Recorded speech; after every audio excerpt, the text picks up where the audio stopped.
अस्सलाम वालेकुम व्यूअर्स, मैं हूं शाकिर सोलंकी। व्यूअर्स, एमक्यूएम, इत्तेहादी जमातें दीगर जो हैं और पीटीआई के हवाले से दो तीन अहम और अपडेट खबरें हैं जो आपके साथ शेयर करना चाह रहा हूं। लेकिन उससे पहले दोस्तों से गुजारिश होगी कि जिन दोस्तों ने मेरा चैनल सब्सक्राइब नहीं किया वो चैनल को सब्सक्राइब करें। प्रोग्राम अच्छा लगे तो इसको शेयर भी करें, लाइक भी करें और कमेंट भी करें। तो खबर ये आई है कि फ़र्रुख नसीम ने, वज़ीर कानून ने इनकार कर दिया है वजारत से इस्तीफ़ा देने से। एमक्यूएम ने ये खुद इंकशाफ किया है और एतराफ़ किया है कि वज़ीर कानून फ़र्रुख नसीम के साथ जब रब्ता किया गया, उनको पार्टी की राब्ता कमेटी के फ़ैसले से आगाह किया गया, तो फ़र्रुख नसीम ने इनकार कर दिया वजारत से इस्तीफ़ा देने से। और यही वजह है कि खालिद मकबूल सिद्दीकी ने अकेले सिर इस्तीफ़े का और वजारत छोड़ने का ऐलान किया। प्रेस कॉन्फ्रेंस में अकेले खड़े थे, उनके साथ फ़र्रुख नसीम खड़े नहीं थे।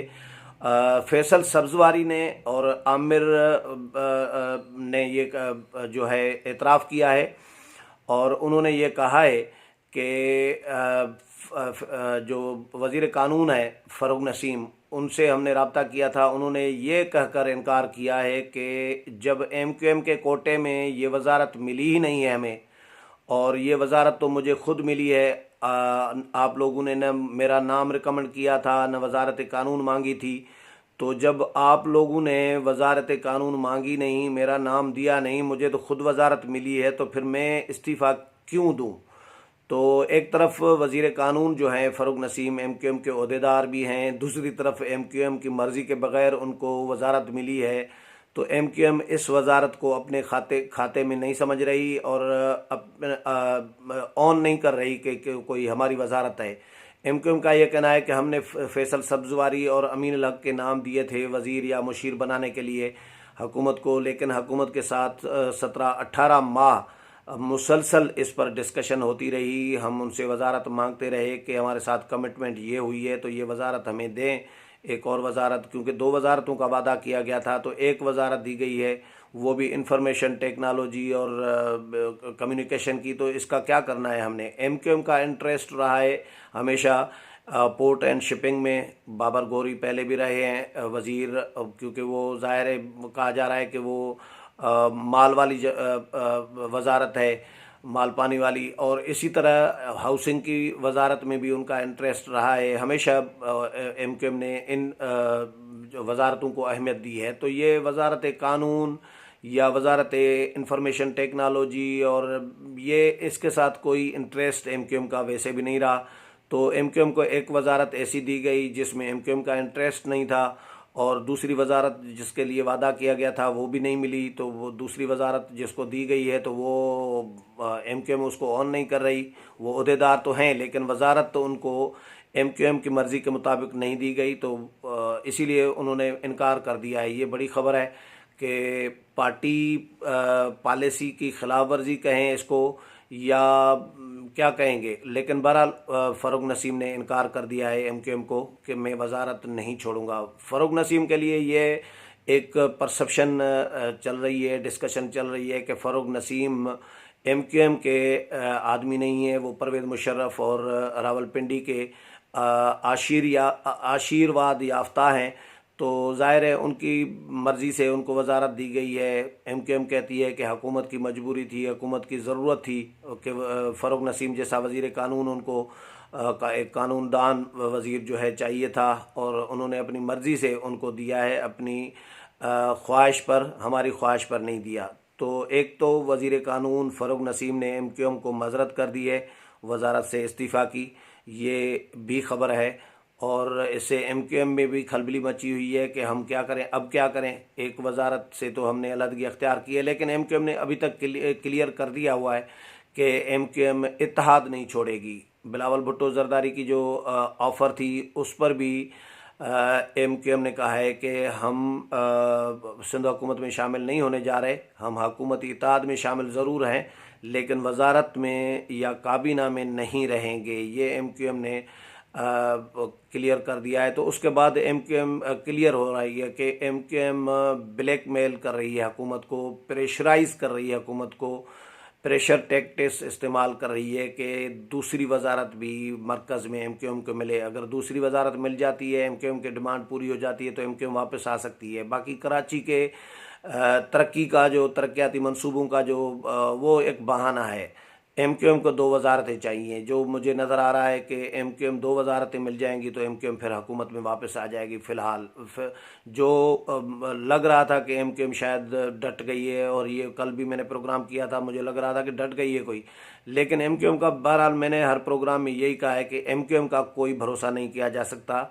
अब चीज़ें क्लियर हो रही हैं। अब आने वाले वक्त में यानी एक दो दिन में मज़ीद चीज़ें क्लियर होंगी कि एमक्यूएम किस तरफ जा रही है, एमक्यूएम क्या चाह रही है।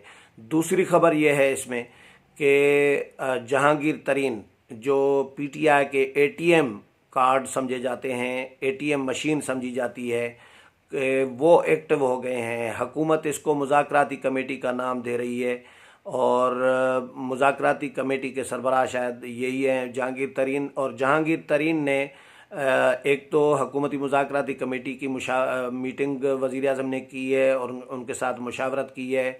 वज़ीर आज़म ने ख़ुद भी रब्ता किया था गुज़श्ता रोज़ एमक्यूएम के जो मुस्तफ़ी वज़ीर हैं खालिद मकबूल सिद्दीकी, उनके साथ, और उनको कायल करने की कोशिश की है। उनके रिज़र्वेशन सुने हैं, तहफ़्फ़ुज़ात सुने हैं, उनको यकीन दहानियाँ कराई हैं, लेकिन अभी तक एमक्यूएम काबीना में वापस आने का एमक्यूएम ने कोई अंदिया नहीं दिया, रजामंदी ज़ाहिर नहीं की। तो उसके बाद फिर जो हुकूमती मुज़ाकराती कमेटी जिसको कहा जा रहा है, जहांगीर तरीन और दीगर रहे हैं उसमें, परवेज़ खट्टक वगैरह, तो उनको भी एक्टिव कर दिया है वज़ीर आज़म ने कि क्योंकि जो इत्तेहादी जमातें हैं दीगर, उनके भी रिज़र्वेशन रहे हैं। काफ लीग के रिज़र्वेशन अभी भी हैं, और बीएनपी मंगल के अभी भी रिज़र्वेशन हैं, जीडीए के अभी भी रिज़र्वेशन मौजूद हैं। जीडीए जब वज़ीर आज़म कराची गए थे तो जीडीए के लोग चीखे थे वज़ीर आज़म के सामने, उन्होंने एहतजाज किया था, अपनी शिकायत मसाइल के ढेर लगा दिए थे, अंबार लगा दिए थे।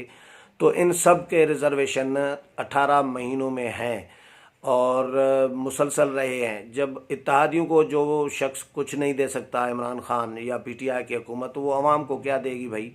तो ये भी समझने वाली बात है कि इत्तेहादी, ये चंद इत्तेहादी हैं, उनको खुश नहीं कर सकते, उनके साथ किए गए वादे पूरे नहीं कर सकते। चलो खुश करने की बात तो दूर है, लेकिन जो उनके साथ कमिटमेंट की गई है, वादे किए गए हैं, वो पूरे नहीं किए जा रहे। तो आवाम के साथ किए गए वादे जो हैं, इतने बड़े बड़े वादे, 1 करोड़ नौकरियां, 50 लाख घर, पता नहीं क्या, दूध की नहरें बहेंगी, शहद की नहरें बहेंगी, रियासत मदीना बनेगी, वो वादे कहाँ से कैसे पूरे हो सकते हैं। ये अक्ल वालों के लिए जो समझने की बात है। एक बात। दूसरी बात, जो जहांगीर तरीन को एक्टिव किया गया है, तो जहांगीर तरीन ने कल वो लाहौर जाएंगे और चौधरी बरदरान के साथ उनकी मुलाकात तय हुई है कि चौधरी बरदरान के काफली के जो रिज़र्वेशन हैं, जो शिकायत हैं, उनकी शिकायत सुनी जाएं, उनके रिज़र्वेशन सुने जाएं, उनके मसाइल हल किए जाएं। तो इस कल उन्होंने, जहांगीर तरीन ने और परवेज़ खट्टक ने चौधरी बरदरान से मुलाकात करनी है, जिसमें वज़ीर आला पंजाब उस्मान बुज़दार भी मौजूद होंगे, और जो हुकूमती कमेटी है वो इस पर डिस्कशन करेगी। तो काफली के भी शिकायत और मसाइल हैं, वो हुकूमती मुज़ाकराती कमेटी के सामने रखेगी। फिर इसी तरह जहांगीर तरीन के लिए कहा जा रहा है कि उन्होंने सरदार अख्तर मेंगल से भी, बीएनपी मेंगल के सरबराह से भी रब्ता किया है, और उनके साथ भी आने वाले वक्त में अब 1-2 दिन में मुलाकात मुतवक्क है।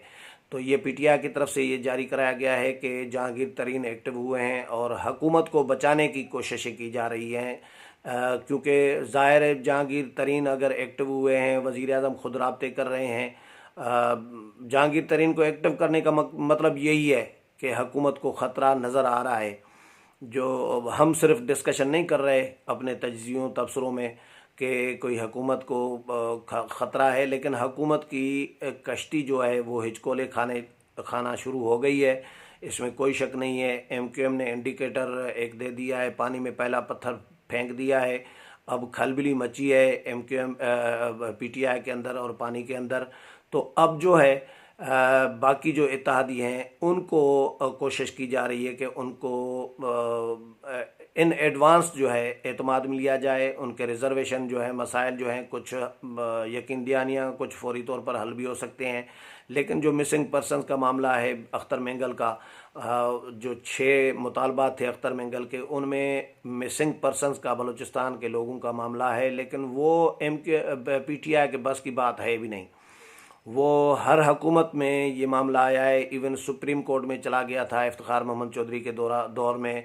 जस्टिस जावेद इकबाल जो ये अभी चेयरमैन नेब हैं, इनका कमीशन भी बना था, बड़ा मुकदमा चला इस पे, बड़ी समातें हुई, लेकिन कुछ नहीं हुआ। ये मिसिंग पर्सनस का मामला मुक़्तदर कुव्वतों का है, सिक्योरिटी इदारों का है, ये PTI का या इमरान खान का मामला नहीं है कि इमरान खान और PTI ये मसाइल हल कर सकें। तो ये उनके बस की बात मुझे नज़र नहीं आ रही। ये सब लोग यही कह रहे हैं कि हुकूमत के बस की बात नहीं है, ये सिक्योरिटी इदारों का मामला है। तो ये बहरहाल जो मुतालबात या रिजर्वेशन हल करने जैसे होंगे वो कुछ हल करेंगे, कुछ यकीन दहानियाँ कराएंगे, लेकिन हुकूमत परेशान ज़रूर हुई है, इसमें कोई शक नहीं है कि हुकूमत परेशानी की वजह से ही उन्होंने फिर जहांगीर तरीन को बाहर निकाला है कि भैया उठें और इत्तेहादियों से मिलें, इत्तेहादियों से मुलाकात करें, उनके रिजर्वेशन सुने। कहीं ऐसा ना हो कि हुकूमत फिर वाकई कोई तब्दीली आ जाए। तो आगे जो भी इस हवाले से अपडेट आएगा वो भी आपके साथ शेयर करता रहूँगा। अगले प्रोग्राम तक इजाज़त चाहता हूँ। अल्लाह हाफिज़।